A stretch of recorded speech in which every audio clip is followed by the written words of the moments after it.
Welcome back, my brave and beautiful humans, to another episode of Soul Hygiene. It has been a bit since I've been able to record anything. We had a few weeks where we needed to just settle down, do some self-care, had some surgery, so we're in the healing process, but we're getting back into the swing of things, and I'm excited that Miss Wendy is my first guest getting back into it. So, um, she um, was telling me a little bit about something that she's been thinking about, process she's been thinking about within her realm of expertise. So, I think today we're just going to let Miss Wendy Dillard share, you know, her thoughts and see where it goes from there. So, welcome back to the show. Thank How you you. been? I've been doing great. Been Good, good. looking I'm forward to glad. today. And as usual, I never know what I'm going to talk about, but taking a shower right before I got on, it's like, boom, spirit dropped the subject in my lap or in my There you mind. go. There you go. Well, I'm gonna let you take over and just let us know, what's on your mind today. Okay. Well, so one of the things is kind of like a teaching moment, and then I'll give some story behind what I'm going through based on this subject, which is not everybody understand. Well, first of all, I'm a law of attraction coach. I'm also a transformational coach. And so I kind of put the two together. I help my clients transform their limiting beliefs, and I often use teachings from law of attraction to help them understand what's going on. Well, of course, I use those things with myself. And one of the things I'm aware of that many people are unfamiliar with is that based on law of attraction, whenever you have a feeling, an emotional feeling in your body of a negative nature, it's always an indicator that that means there's something you're thinking that is not lined up with truth. In other words, when you feel it, it doesn't feel good. And that's Mm, always your indicator when it doesn't feel good, that there's something that's misaligned. And that's also a clue that you want to ask the universe or God or spirit, whoever you choose as your higher self, um, to understand what am I thinking that's not lined up with truth. Well, here's the part that I'm saying I don't think a lot of people know, that if you don't reconcile it while it's in an emotional feeling realm, it will continue to show back up in other circumstances and you'll have the same feeling. And if you still don't know what to do, no worries. You'll get another circumstance that creates the same feelings.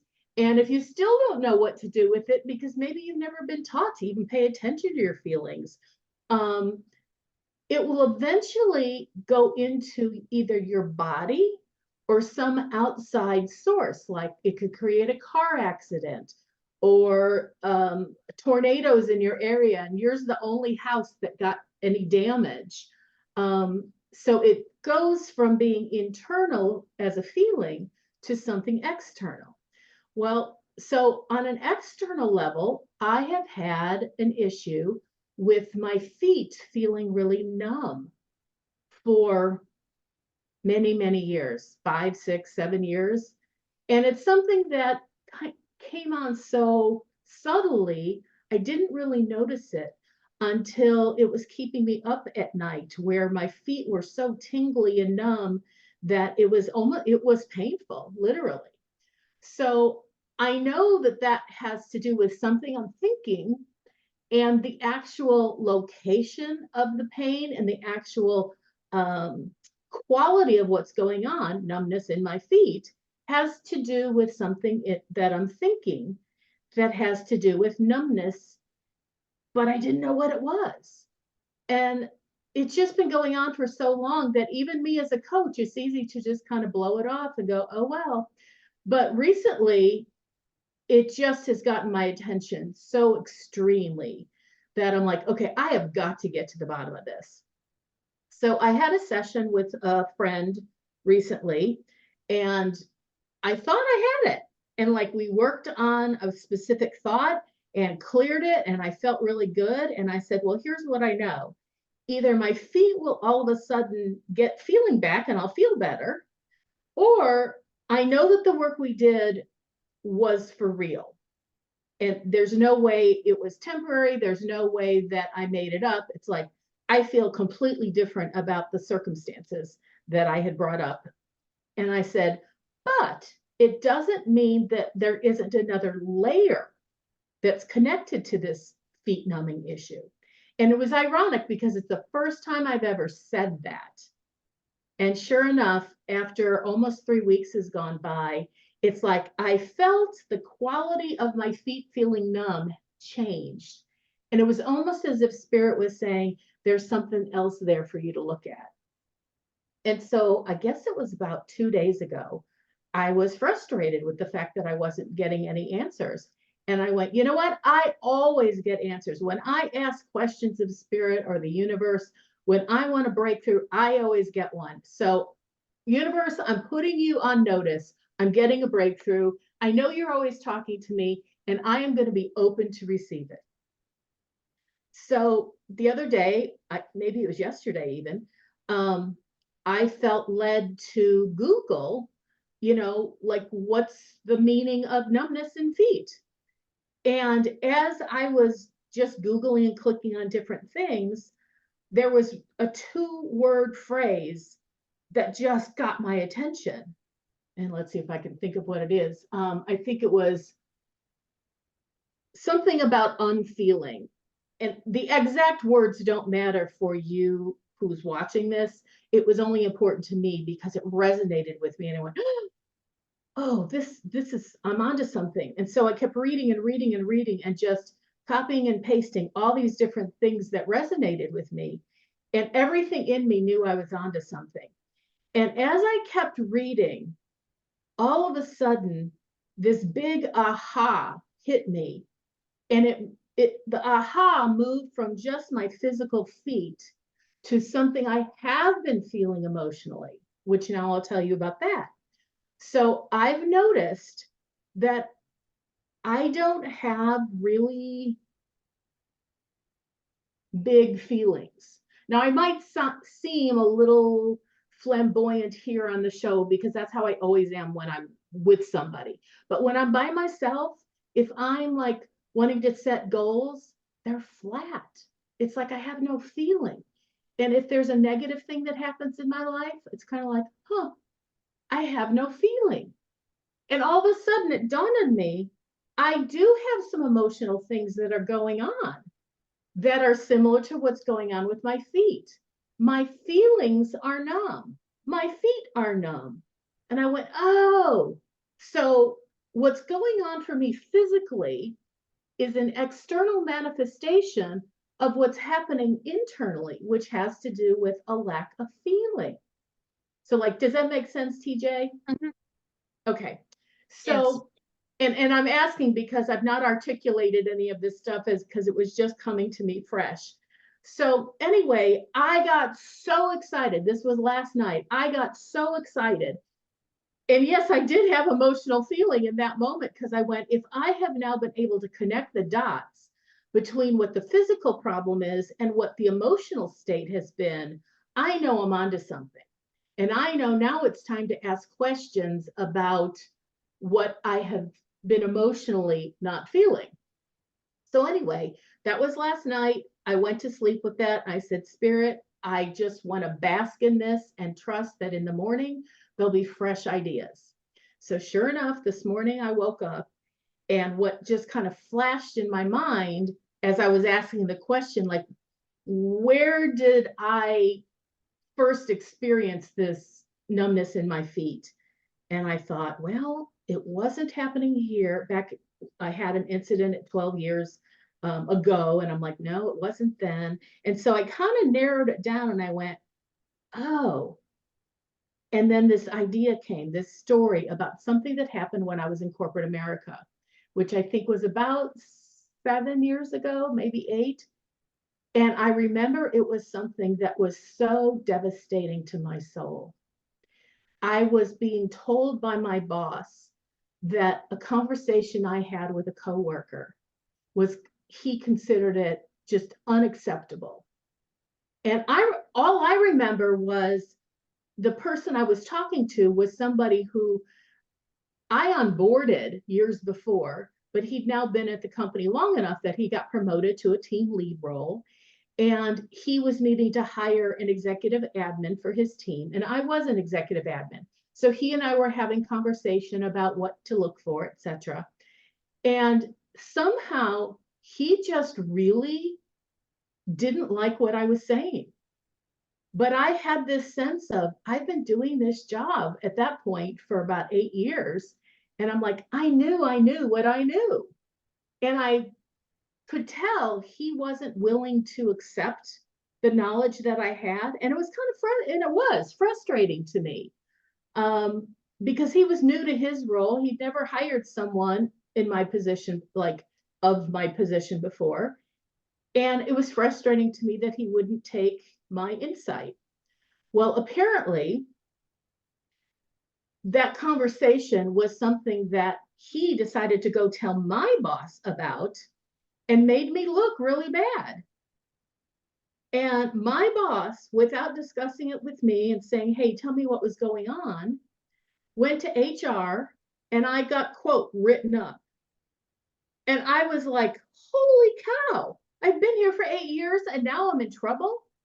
And the bottom line was, I was on some kind of bizarre probation for the next 3 months. And I had to show that I didn't repeat whatever this offensible thing was again. And then I would be, off the hook and not on probation anymore. But I knew, and my boss even told me that he chose to go to HR instead of just firing me on the spot, which again, I was like, what? I just couldn't believe this. I had been a star player at this company for all the time I'd been there. This was a relatively new boss for me. My old boss had left. And so this new boss didn't really know me as well as others who'd been there a long time knew me. So I felt so offended, and I felt devastated. And I had very strong emotions about it. And so anyway, I called one of my colleagues who was also my friend. And I told her what happened. And I said, I don't know what to do with this. And her advice to me was, now that you've been written up, there's kind of nothing you can do to keep your job except just stay low.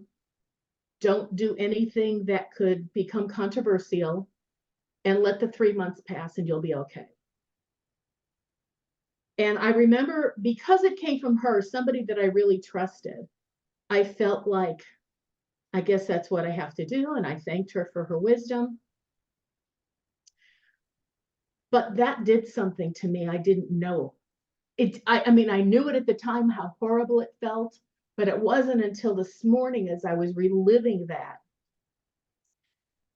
that I concluded that who I am, hang on just a second, that who I am and the wisdom of my years is not something that anybody outside of me really cares to hear about. And it seems as though everybody else's life experience is important and valuable, but mine is not. And somebody, my boss, who didn't even know me that well, had the power to like drop the guillotine on me. And that was devastating. And I believe that something inside of me said, Wendy, don't ever do anything controversial. Don't be bold with your ideas or your thoughts, especially if you have a boss who could end your job. And at that time, I really needed my job. I needed the steady paycheck.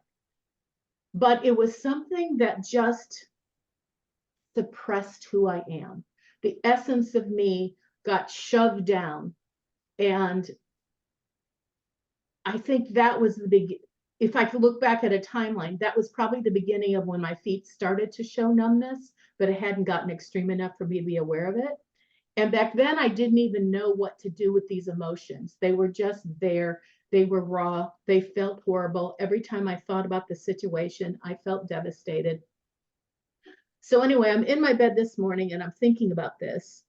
And I just said, Spirit, have there been any other times going backward that I've experienced this feeling?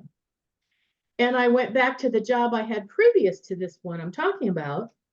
And I went, oh, there was a circumstance there where my boss and I were really tight, and there was some political stuff going on, and she got caught in the middle of it, and I got caught in it with her. And she told me that it was so severe that she would get fired unless I took the heat for her, unless she could blame me for what happened, even though it wasn't my fault. And once again, I felt devastated. Like, how can I possibly take the responsibility for something I did not do? I was in the middle of it, but I wasn't responsible for it. But I felt like she had done so much for me on a positive level. I had to do this for her, even though it was against everything inside of me. And so once again, the essence of who I was felt squelched and suppressed, and I couldn't let anybody know the truth. So I said, okay, Spirit, that's interesting. There's two pretty big things that had really big emotional impact on me. Were there any others? So I went to the job before, and I'm not going to keep going into every detailed story. I think you're getting the point. I went, there was something there where I had an issue with two different authorities, and it put me in a bad light. And I went, okay, how about the job before that? And I'm like, well, I was self-employed as a costume designer for 15 years before that. And I'm like, well, I don't think anything like that really happened. And I went, well, but the reason I left that partnership was because my partner was treating me like crap. He wasn't my authority, but similar feelings rose up. So I went, okay, what about before that? And I remembered the job before that, and I went, oh, more of the same thing. And I literally went back through every job in my lifetime history, and there has always been an incident where I was either falsely accused or I was guilty of what I was being accused of, but it was something where I chose principle over the rule. And it was like nobody could really hear the essence of why I did or said what I did because I felt it was valid, but I always got the heat for it. So then I went back further. I went, how about my family of origin? Did I have anything like that?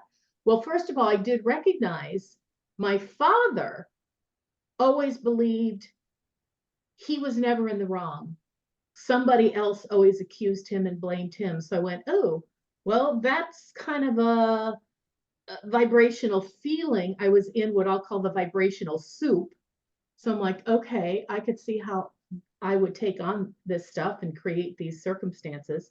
But when I thought about my mom, I went, now she didn't, I don't have any of these things with her. As a matter of fact, when I was in high school and it was time to write a term paper, I knew that my personal style was to immerse myself in what I'm doing. And the teacher will say, we're giving you 2 months to put this together and just carve out a little bit of time. Well, carving out a little bit of time was never my style. And I went to my mother and I said, would you call in sick for me for the next 3 days? Because I'm going to write my term paper and I just need a bulk of time. So I was giving myself Wednesday through Sunday. And she went, okay, because she did believe me and she believed in me that if this is what I was saying I needed, she would grant that. And sure enough, for those 5 days, I was writing my term paper, and by Sunday night, I was done. So that was the only kind of bright and shining experience of all the ones that I looked at in my life. But what's interesting, and like I said, I'm not really to the end of it, but I'm excited by what I'll call the discovery process that I've been through thus far, because all of these things that have happened in my job history have caused me to conclude I'm not heard. What I have to say in my life experience is not valuable. And if I speak up, I'll be damned. It's like there's no good conclusion to me sharing my knowledge and my wisdom. And it's best that I just shut up and lay low.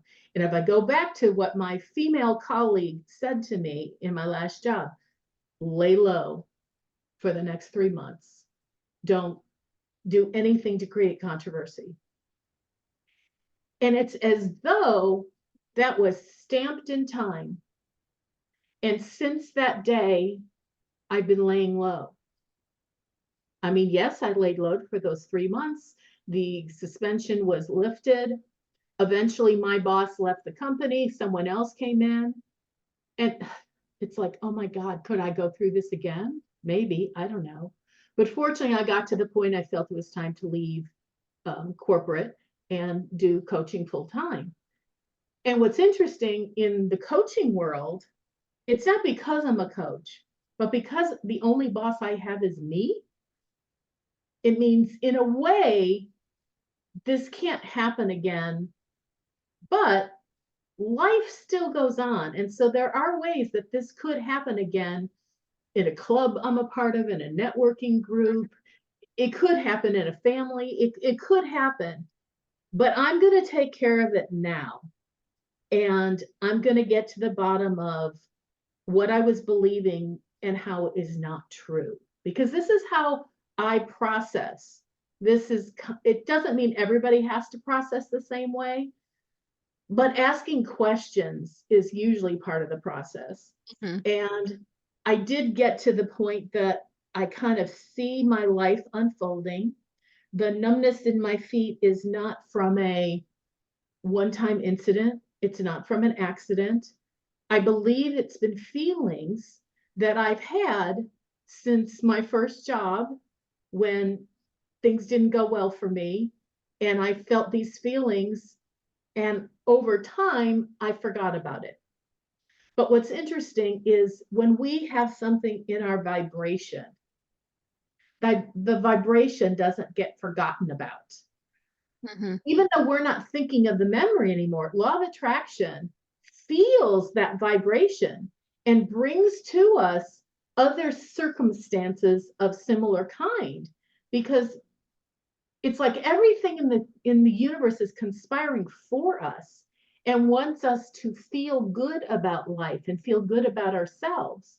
And there's a part of me that couldn't feel good about me because I felt I was being blasted or accused, or you know I don't just there's a word there, um misaligned, no, that's not it, maligned, that's the word. That it's like I've been blamed and accused of things that, whether I was responsible for them or not, there's just something about that that just feels so icky to my soul.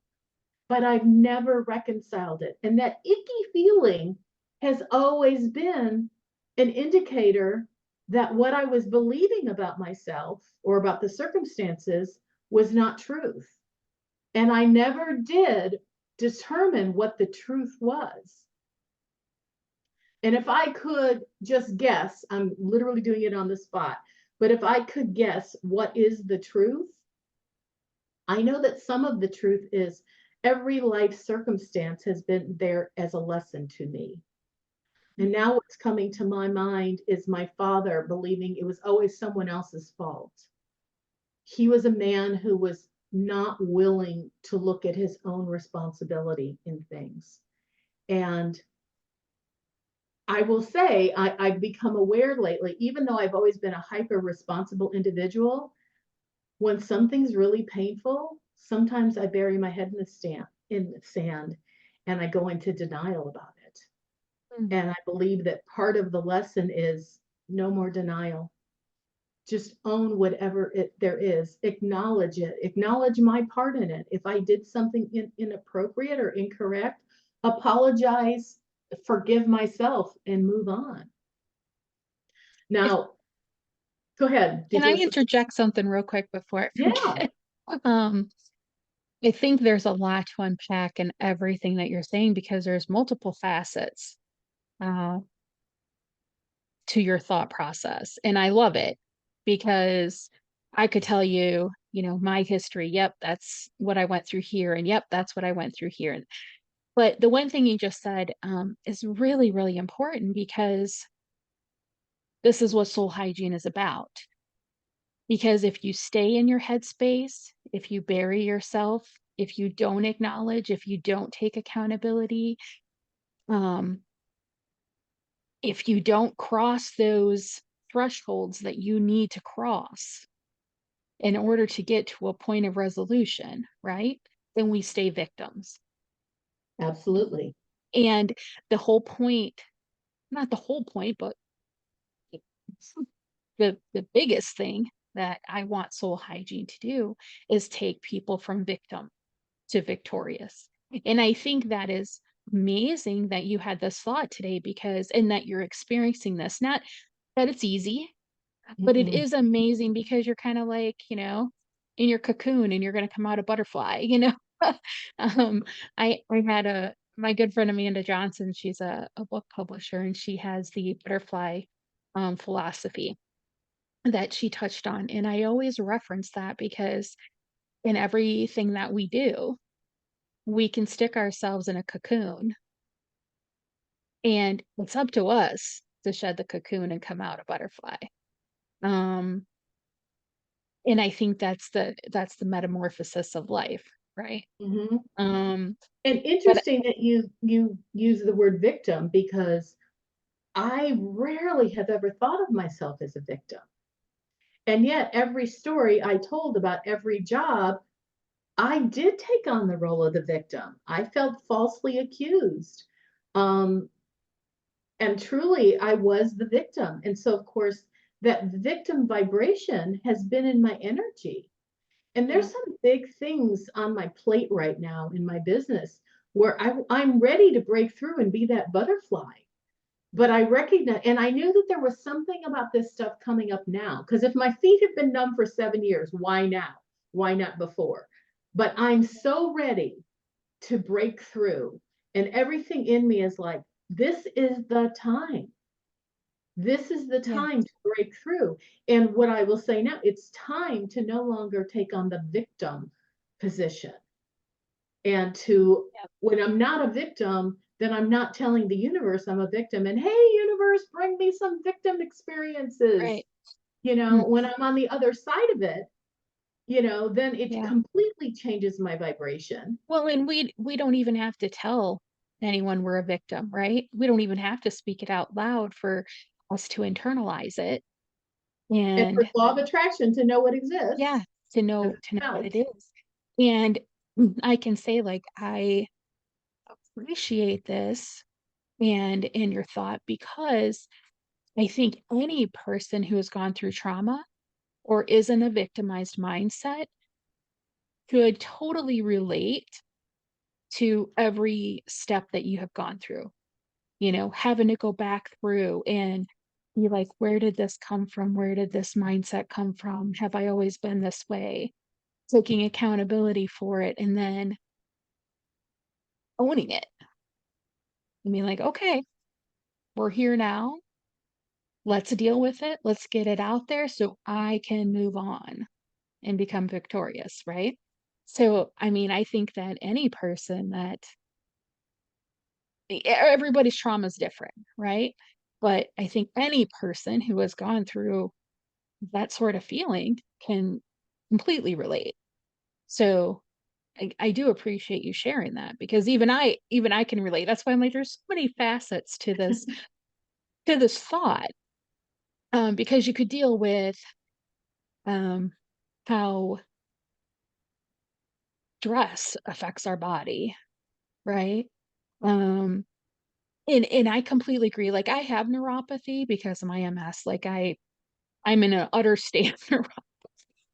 Um, but I can tell the difference between when I am internalizing things and my body just hurts and aches. And I'm like, okay, I need to pray. I need to meditate. I need to, clear this negativity to feel better. So, yeah, I just wanted to interject that because Yeah, I, well, and I that really would think that that's a that good fit thought. here. Yeah. Um, and so for me, I need some time. Like I said, I was kind of just on the spot saying what I thought the conclusion was, but I need to just really meditate into my own thoughts and process. And I'll know emotionally when it's clean because I'll think back to the different times in my life I experienced these negative things and it won't hurt my feelings anymore. Right. It'll just be Yeah. like, it's a memory, but right now I can tell you the boss that I had at my last corporate job, I'm still not feeling great about him. Like he's sort of put the nail in my coffin. And I know that's a really big metaphor, but that was the thing that by putting me on suspension and then my colleagues saying just lay low, that really was the decision point in me where things changed. I think I was a fighter up until then. It's like, even when I didn't like what was going on, everything in me was still fighting because that's who I really am. But this last incident, all of a sudden, I resigned myself. I became passive. I stopped feeling big feelings because my big feelings, quote unquote, is what got me in trouble. Because I spoke my mind. I thought I was saying something that was helpful, but obviously it was viewed upon in a way that it ended up hurting me.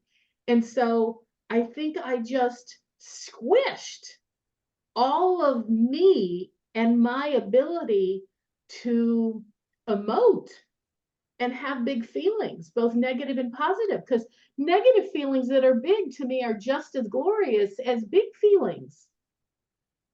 And I miss feeling. I miss having big feelings. I'm tired of feeling muted and numbed out.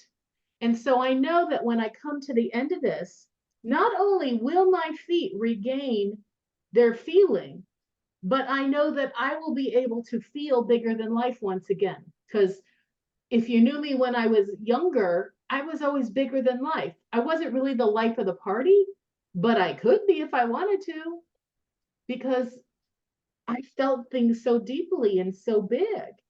And I really miss that. The muteness of who I've been for the last maybe 7 years has felt really uncomfortable to me. And I want Well, to and come back to the authenticity of who I really am. And I'm that, glad you used that word. yeah, and that to me is the power of looking at what's going on in my physical body and asking, how does it relate to what's going on in my mental body? And Mhm. putting the two together, getting new insight and blowing it apart. Because when the truth is made known, everything feels good. And things go back to just, I don't want to say default setting because that sounds too passive, but it goes back to that state of feeling like life is vital once again and that I'm thriving. I So for think right that now, that is amazing that I like that you use the word authenticity because I feel like that is one of the most important things that we can do.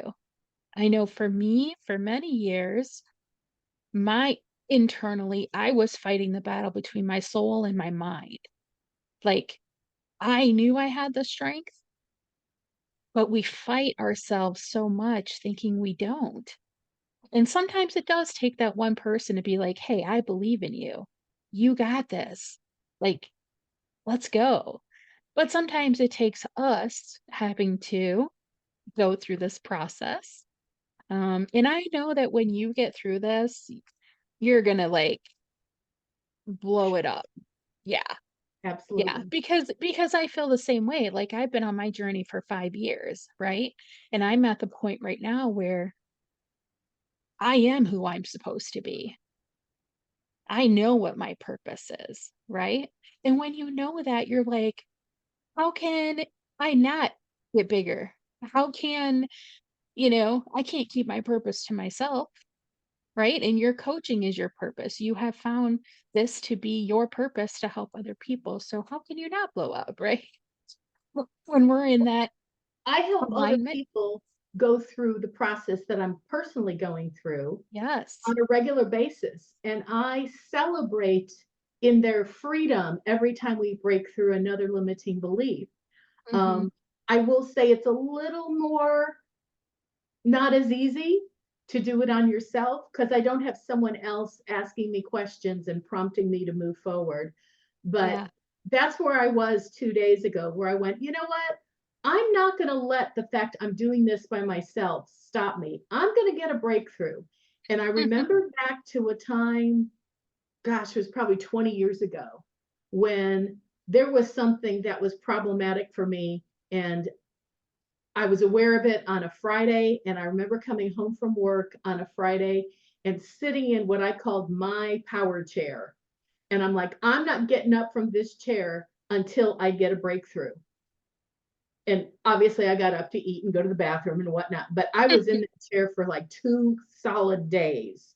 And the commitment I made to myself was, when I go back to work on Monday, this issue will be non-existent. I will have gotten the breakthrough.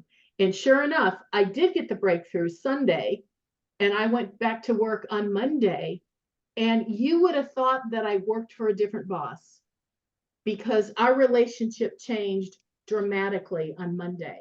She treated me different. She was kind to me. And all of a sudden, all the things that had gotten to like a fever pitch on Friday were non existent. Not because she changed, but I did. Yes. And I think a lot of people need to realize that, they put it on other people that it's their fault. It's their fault. There's I did nothing wrong. I did nothing wrong. I'm the victim. And that's where I talk about sometimes on the podcast where people make themselves a victim. They're not a victim by circumstance. They're a victim because they've made themselves that way. They've concluded And their own thinking. yes, yes. And I think, the one important thing is that if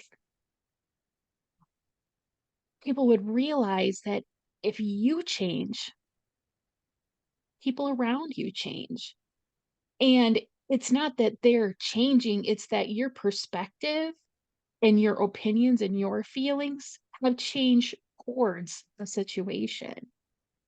And that's where I every day try to approach the world looking for blessings. Because if we approach the world when we wake up with negativity, we will find it. Well, and I want And to we add will, just a little law of attraction moment here.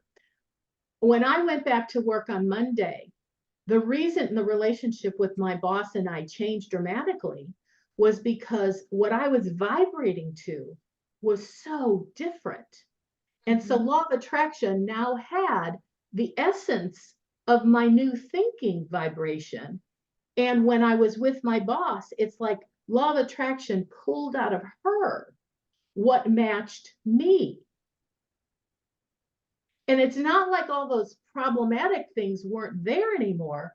But since I wasn't a match to those problematic things, law of attraction didn't pull it out of her anymore. And if she still wanted to deal with that, she could do it with someone else, but it wasn't going to be me. So like Right. law of attraction is fair, because it always matches us with whatever we're vibrating to. And I hear people say, well, it's not fair because I'm, thinking positive. I'm thinking positive. I'm like, but you have unconscious vibrations that you are not aware of, or you're burying your head in the sand and in denial over, that need to be brought to the surface, because that's what law of attraction is matching you up with, is that icky stuff. But Mhm. when you change things internally and you're no longer vibrating to what is not you, law of attraction can't match you up with that stuff anymore. Yeah, that completely makes sense. Like I said, there's so many facets to this. Probably next month we'll have to delve even. We We could will. prob we could probably have 6 more episodes just on this topic. So I think we'll have to continue this next month when we have another episode. But I am going to end here for the day. Um, and we will definitely pick this up next month. Okay, and if And also, anybody wants to experience what I do or have questions, I do a yeah, Tuesday night live on both Facebook and LinkedIn at 6 Central, 7 Eastern. And you just show up. You don't even have to register for it. And I know you'll put that in the show notes so yep, people will know how to find me. But you can yeah, come and ask any question you want. And right now, because it's still new, I don't have a huge audience. And so those that show up kind of have a running dialogue with me. And so it's not like you just get one question answered. It's like then I give the answer, and then it's like, okay, that, pops up another question. And so it's a really cool place to be, and it's totally free. Right, you could almost have a one-on-one coaching session and Absolutely. yeah, for sure. Absolutely. Well, I appreciate you and I appreciate your thoughts today. Thank you. I didn't realize we were gonna go into that much depth, but I do appreciate and I should always be aware that you're a very deep thinker like I am. So Yeah. I'm glad that there's many facets to this because we'll definitely explore them in the future. But I appreciate everyone for joining us for another episode of Soul Hygiene. I will definitely put Miss Wendy Dillard's information in the bio like we always do. And please, I encourage you, if you have some free time, go check her out on our live. All right. Well, everyone have a great and safe day, and we will see you soon. Bye bye.